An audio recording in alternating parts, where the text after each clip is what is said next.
Assalamualaikum warahmatullahi wabarakatuh. Waalaikumsalam warahmatullahi wabarakatuh. Sebelumnya saya ingin mengucapkan terima kasih kepada teman-teman yang telah datang pada pertemuan kali ini. Mungkin alangkah baiknya sebelum kita mulai kegiatan ini kita berdoa dulu. Mungkin ada yang ingin memimpin doanya? Boleh. Silakan. Sebelum memulai kegiatan hari ini, alangkah baiknya kita membaca doa. Berdoa dimulai. Berdoa selesai. Ya, kita di sini belum pada kenal juga ya. Mungkin perkenalan dulu ya. Izin makan diri, nama saya Wahyu. Saya Erwan. Saya Rafli. Nama saya Hermawan. Nama saya Nada. Saya Hikmal. Saya Bayu. Oke, jadi kita di sini tuh akan melakukan kegiatan bimbingan kelompok. Apakah di antara kalian ada yang pernah melakukan bimbingan kelompok? Belum. Oke, jadi bimbingan kelompok itu adalah layanan bimbingan dan konseling yang di dalamnya terdapat dinamika kelompok yang bertujuan untuk mengembangkan potensi yang ada pada diri kalian. Di dalam bimbingan kelompok juga terdapat 3 komponen. Komponen yang pertama itu ada pemimpin kelompok, yaitu saya sendiri. Yang kedua itu ada anggota kelompok, yaitu teman-teman. Yang ketiga ada dinamika kelompok.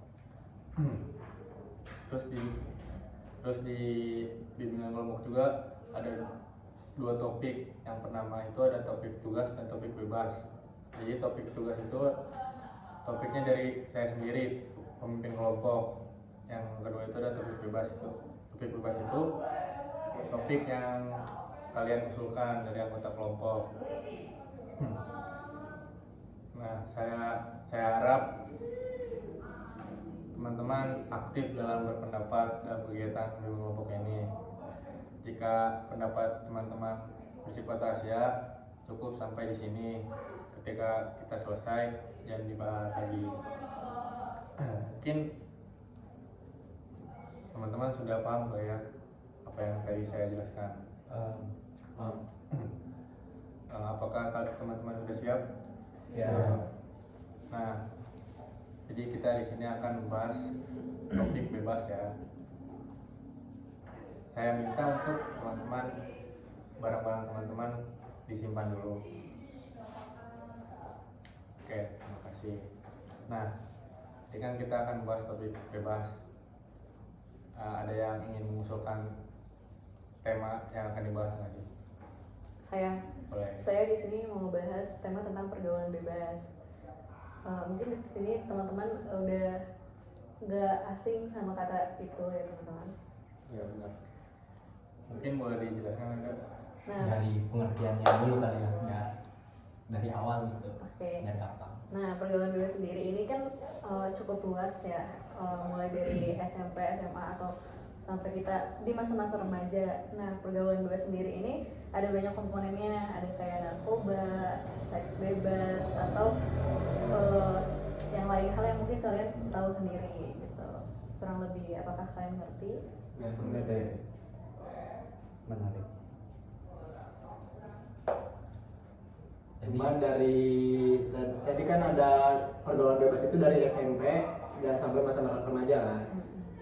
Apakah dari SD itu emang apa ya, perilaku anak SD itu bisa saja masuk ke pergaulan bebas atau tidak? Sedangkan kan banyak berita-berita yang anak-anak SD yang apa pergaulannya itu kayak yang apa ya, jual-jual minuman keras segala macam gitu, main cewek sana sini gitu.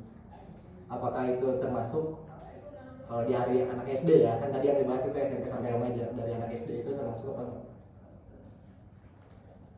Menurut saya dari SD itu termasuk, karena itu kan sama aja ke pergaulan bebas. Nah, range umurnya itu sebenarnya nggak gak terukur gitu. Gimana sifat kepribadiannya dalam bergaul dengan teman-teman seperti kita ini gitu. Mungkin dari kalian ada pendapat?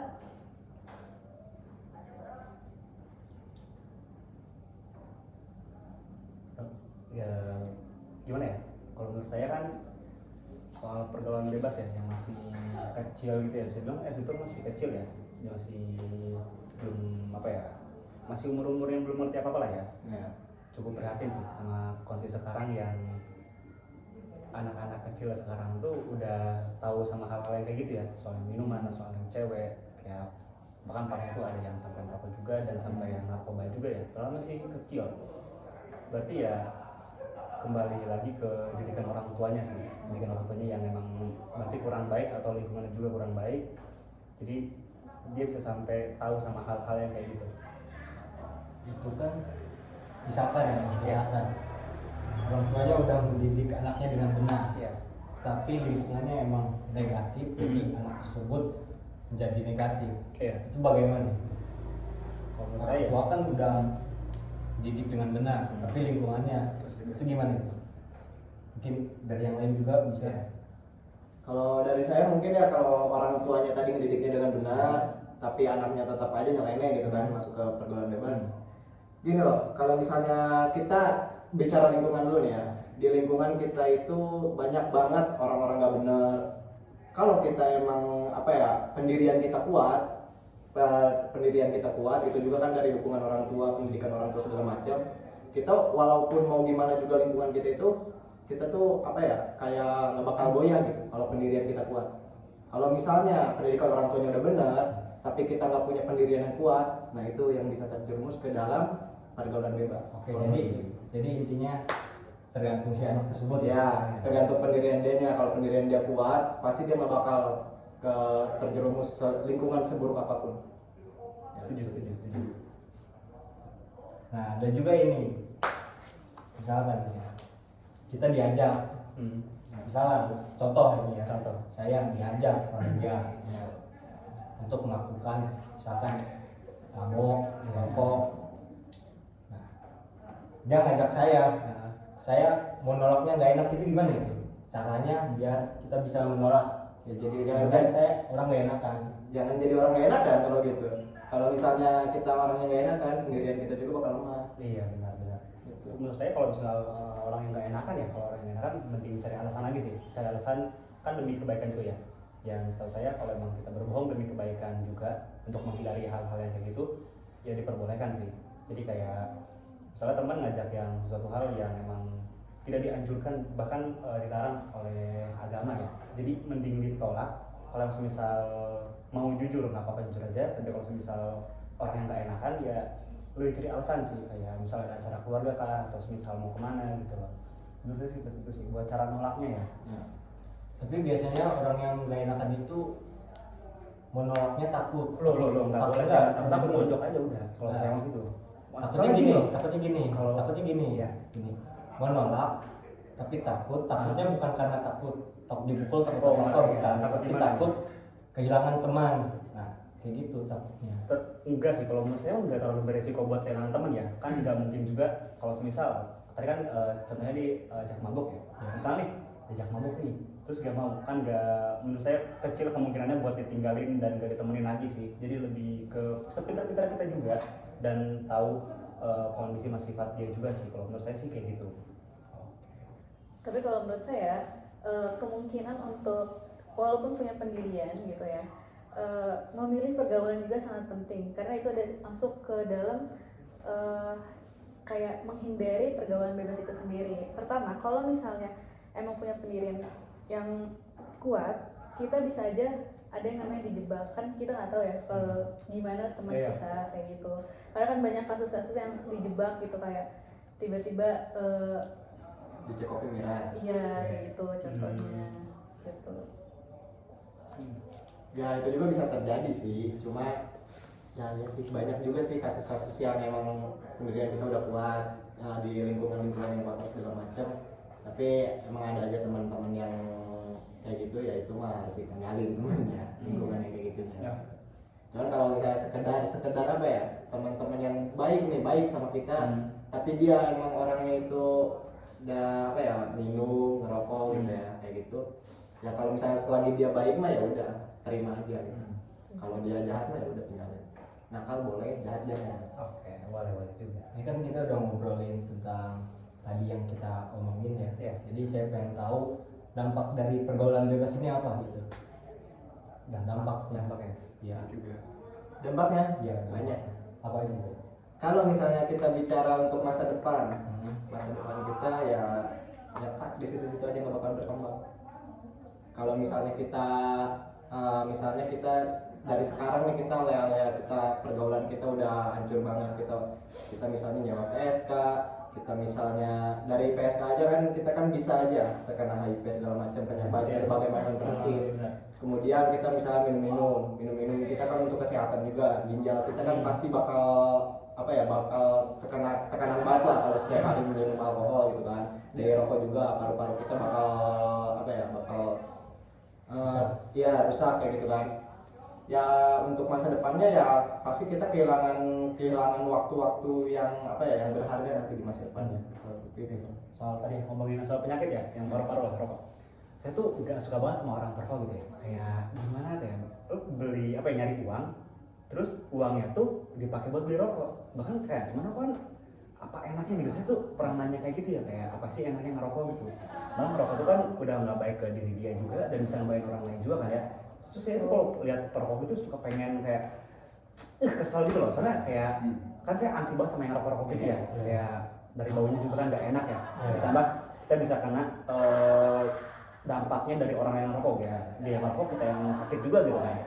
Gimana caranya buat menegur orang-orang yang perokok, apalagi perokok aktif ya, yang kalau ngobrol tuh nggak ngerokok kayak gimana menurut kalian semua? Menurut saya yang pertama kita mengedukasi.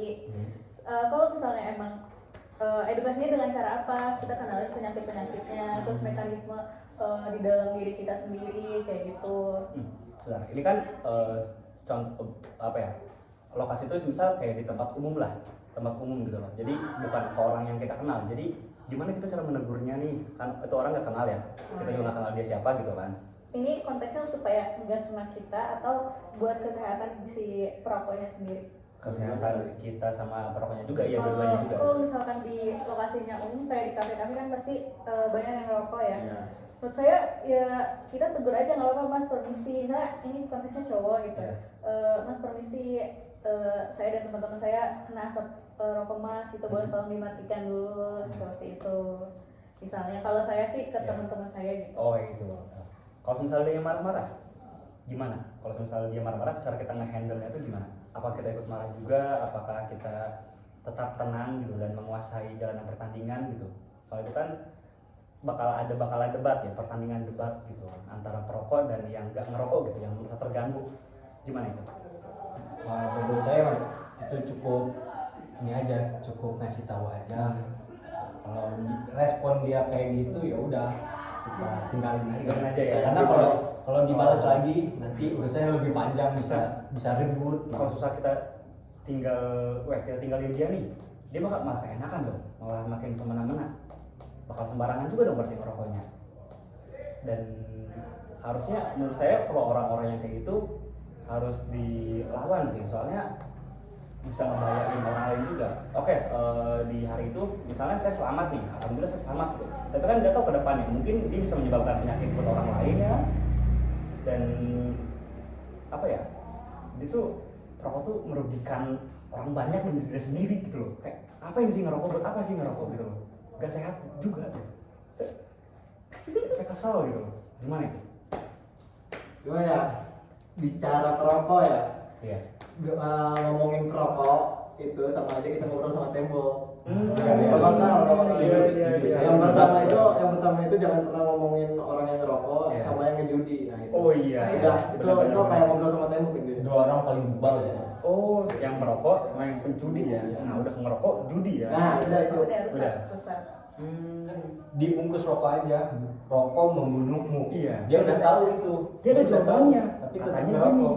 ngerokok mati, gak ngerokok mati, mending ngerokok sampai mati. Gimana? Coba itu mindset yang salah. itu yang salah ya. Salah. Iya. Nah, kalau misalkan dari mindset itu yang nggak ngerokok mati, ngerokok juga mati. Menurut Mas, bagian mana yang salahnya? Yang ngerokok mati, Iya. yang Nggak nggak ngerokok mati. Iya, yang ngerokok juga mati gitu. Ya. Matinya ini berbeda. Iya. Bisa jadi yang rokok ini mati karena penyakit. Penyakit yang disebabkan oleh rokok itu ya. Ya. Kalau yang satu lagi nih, Iya, yang yang nggak nggak ngerokok ngerokok tapi tapi mati. mati ya. Bisa jadi Karena ada waktunya. ya karena udah waktunya, karena udah takdir mungkin. Iya. Tidak punya penyakit, tidak punya riwayat apapun, tapi tiba-tiba mati kan bisa aja. Anak kita sehat pisan gitu ya, tiap sore teh jogging gitu loh. Ya. Menurut saya kalau soal ngerokok mati nggak ngerokok mati ya, sebenarnya orang yang nggak ngerokok itu cuma istilahnya meminimalisir kematian. Nah intinya itu. Kalau misalnya kan orang yang ngerokok nih, itu kan penyakit kan udah masuk. Ya. Kalau orang yang nggak ngerokok itu cuma meminimalisir penyakit yang ada di kandungan rokok. Oke. Ini kan udah ngebahas. Kalau kematian mah itu mah takdir ya, kagak ada yang tahu Iya. ya kan. Nah, itu. Ini kan tadi udah ngebahas rokok nih. Saya soal yang minum-minuman nih. Jadi saya pernah lihat di pinggir jalan tuh banyak nih yang minum-minum gitu loh. Itu kan bisa ngebahayain dia juga, bisa ngebahayain orang lain juga. Kan ada yang kalau mabuk tuh ada yang kayak nggak santai gitu deh, kayak dia bisa nyari keributan sama orang lain, sama warga sekitar yang bisa merugikan diri dia dan dan lingkungannya juga gitu ya. Itu gimana cara menegur pemabuk kayak gitu? Bagaimana tanggapannya? Kalau dari saya ya, kalau ngasih tahu orang yang mabuk di pinggir jalan, Iya. kalau menurut saya itu susah. Soalnya kan dia keadaan tidak sadar dalam keadaan mabuk. Paling kalau mau kita itu membantu dia dengan cara kan dia mabuknya di pinggir jalan ya, dia keadaan tidak sadar di pinggir jalan kan itu bisa membahayakan dirinya sendiri ataupun orang lain ya. Mending kita bawa dulu entah itu ke polsek atau ke rumahnya. Kalau kita tahu rumahnya, kalau nggak tahu kita simpan aja di polsek. Kita simpan di situ biar pihak kepolisian atau pihak yang yang ada di situ lah istilahnya yang ngasih tahu dia. Soalnya kalau kita ngobrol nih sama orang mabuk, ya percuma juga, dia nggak bakal ngerti, Dan nggak bakal sadar juga. Dia soalnya nggak sadar, kayak gitu. Berarti kalau itu skala kecil ya, berarti sama orangnya aja. Tapi gimana sih supaya kita mengedukasi masyarakat kan supaya ininya skala besar gitu. Mereka juga tahu dampaknya, terus menghindarinya bagaimana. Kalau dari kalian bagaimana pendapatnya supaya mengedukasi masyarakat itu sendiri? Sebenarnya ya, untuk orang pemabuk itu sama hal dengan orang perokok yang seperti kita Yang bilang tadi. benar. Mau diedukasi seperti apapun, mau diomongin seperti apapun, itu tergantung dari orangnya. Kalau emang orangnya berniat besar untuk berhenti mabuk, ya kemungkinan dia juga akan berhenti tanpa disuruh, tanpa diedukasi pun dia akan berhenti gitu. Jadi gitu. Berarti kalau seperti itu dari perokok, pemabuk dan lain hal, ketika kita mengedukasi ke mereka bebel aja terus kita akan membiarkan itu semua.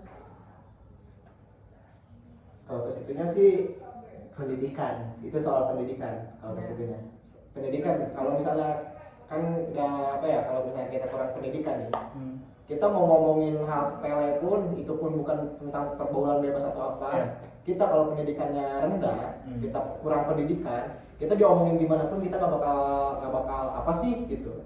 Kayak gitu.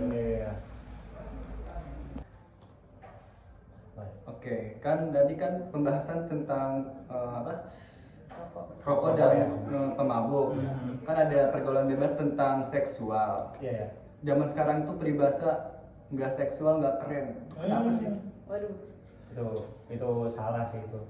Kayak harusnya kan itu hal yang dilakukan oleh pasangan suami istri ya.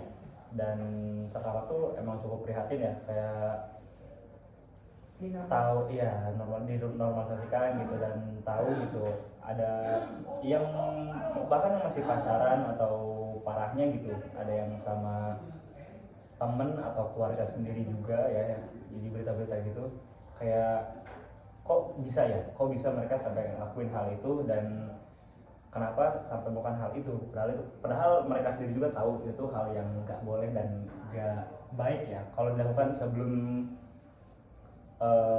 adanya pernikahan gitu loh. Kalau menurut saya sih kayak gitu. Tapi menurut kalian kenapa sih seks ini dinormalisasi? Apa sih penyebabnya menurut kalian? Mungkin pengaruh dari internet juga kali ya. Iya. Jadi dari konten yang isinya ya seperti itu tentang seks, jadi mungkin ke bawah bisa jadi. Iya. Mungkin gitu. Nah ya itu kan bicara dari internet juga kan ya. Gitu juga kalau misalnya menurut saya ini ya, menurut saya itu tuh kalau misalnya kita jadi orang tua juga, pendidikan seks kepada anak itu penting banget. Biar dia nggak nyari sendiri di internet. Penting banget ya. Iya, kalau misalnya dia nyari sendiri di internet, ya luas banget kayak Iya. gitu. Dia bakal ngelakuin seks juga kan. Kalau misalnya kita udah ngasih tahu nih, kita udah ngasih tahu ke anak kita kayak gimana kayak gitu, itu minim lah, meminimalisir anak kita buat melakukan seks kayak gitu. Jadi sekarang kan internet jadi lebih mudah ya, semua tuh adalah, semua bisa dicari, pasti ada gitu loh. Dan saya setuju banget ya, kayak sex education tuh benar-benar harus banget, benar-benar baik banget.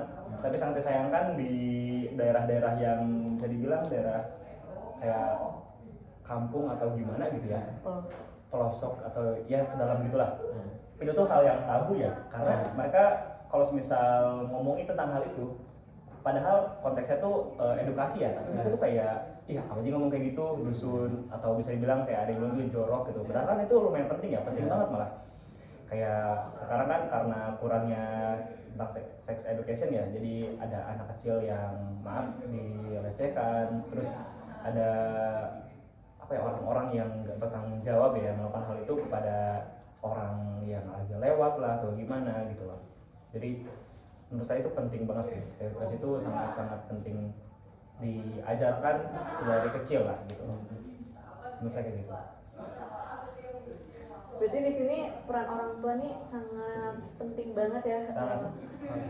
Tapi di luar itu ya kita sendiri nggak sih bagaimana mencari temannya, bagaimana pendidikan pendidikan orang tua orang tua mencari pendidikan untuk kitanya, karena dari situ bisa ngeliat kan sekolah-sekolah yang emang baik untuk kita, baik kan luas ya. Iya.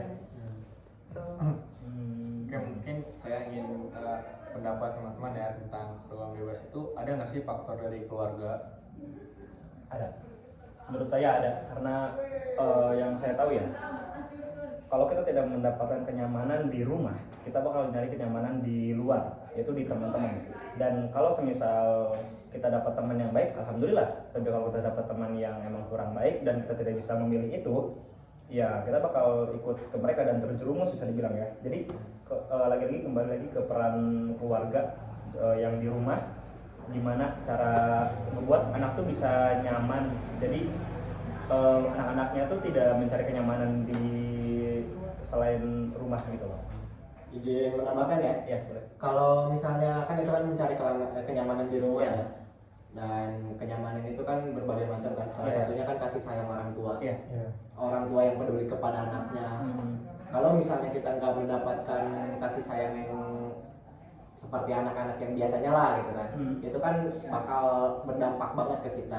Kita jadi jenuh di rumah, kita jadi main liar segala macam gitu kan. Kalau menurut saya itu sih kasih sayang orang tua. Boleh. Oke, jadi apa sih, ada yang bisa menjelaskan sih dampak dari peluang bebas yang telah kita bahas tadi itu? Untuk ngomongin dampak sebenarnya mungkin bisa dibilang banyak ya, banyak. Banget. Saya sebutin aja beberapa, enggak semuanya. Dampaknya itu bisa jadi masa depan itu jadi kacau, hancur, masa depan suram karena bisa dibilang ini tuh Masalah bom waktu mungkin. ya bisa jadi. Jadi sekarang kita happy, ke depannya kita hancur. Iya, benar. Dampak-dampaknya ya. Itu mau nambahin ya, kayak dampak ke masa depan ya, itu benar-benar berpengaruh banget.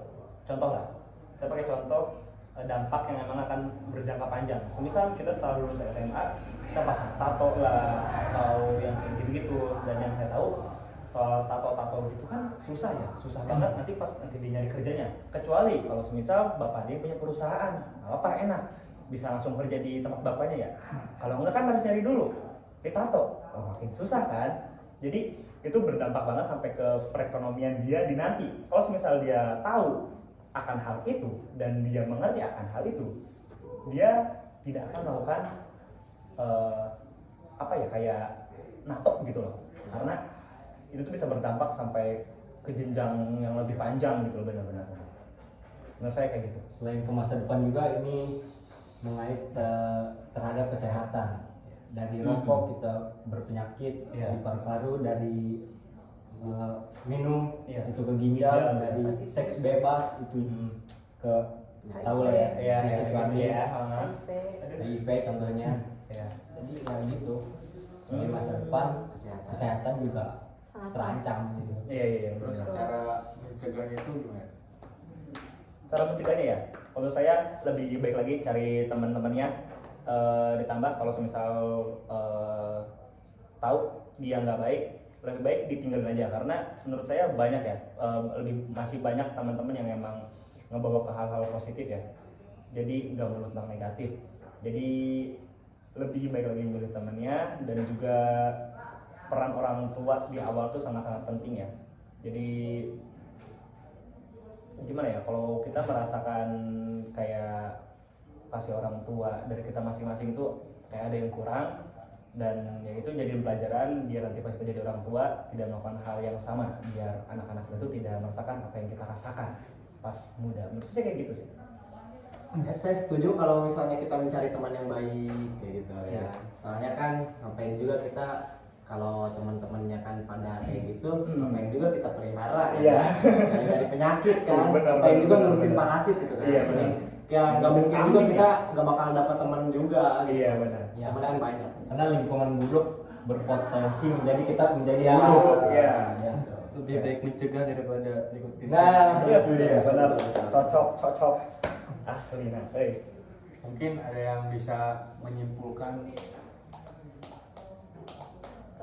kesimpulan dari obrolan kita sendiri ya, pergaulan bebas ini memang sangat berdampak buruk kalau dari pembicaraannya gitu kan, bagi kesehatan, bagi masa depan, terus juga pencegahannya sendiri kan dari peran orang tua yang penting, peran pendidikan yang penting, peran pergaulan juga yang penting gitu. Gimana kita ngajarin anak kita, gimana kita menjaga diri kita dari lingkungan yang kurang baik seperti itu.